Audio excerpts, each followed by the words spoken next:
देश में खेल एशिया कप 2023 इतिहास प्रथम थर हेबो एही नियम। एशिया कप 2023 पाकिस्तान रे आयोजित होबाकू जाउछि। एही टूर्नामेंट पई पाकिस्तान जिवाकू बीसीसीआई मना करिथिबा परे एहाकू नै आशंका लागि रहिथिला, किंतु वर्तमान एक संपर्कित बड़ खबर सामनाकू आसीछि। चलित वर्ष एशिया कप दिनिका फॉर्मेट रे खेला जिबाकू थिबा बेले टूर्नामेंट रे बड़ परिवर्तन देखिबाकू मिलि पारे।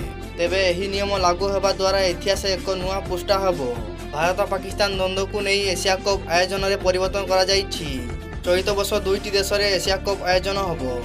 एही टूर्नामेंट रे शामिल हेबाकू थिबा बाकी 5टी दल मैच पाकिस्तान रे हेबाकू थिबा बेले केवल भारत मैच गुड़िक अन्य देश में आयोजित होबो।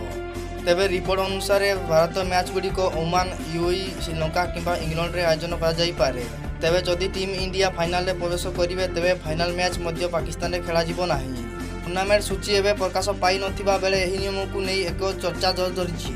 1984 मसीह एशिया कप आरंभ होइथिबा बेले इतिहास रे प्रथम थर पई दुईटी देश रे एही टूर्नामेंट आयोजन हेबाकू जाउछि। एही टूर्नामेंट शामिल हेबाकू जाउथिबा 6टी देश को दुईटी ग्रुप रे भाग करा जाइछि। प्रथम ग्रुप रे भारत, पाकिस्तान और क्वालिफायर टीम स्थान मिलिबो।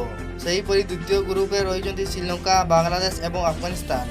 उभय ग्रुप श्रेष्ठ दुई टीम विजेतांक मध्य फाइनल मैच अनुष्ठित होबो। एवं आपण जदि एमिति न्यूज पाइबा चाहते चैनल सब्सक्राइब कर दियंतु।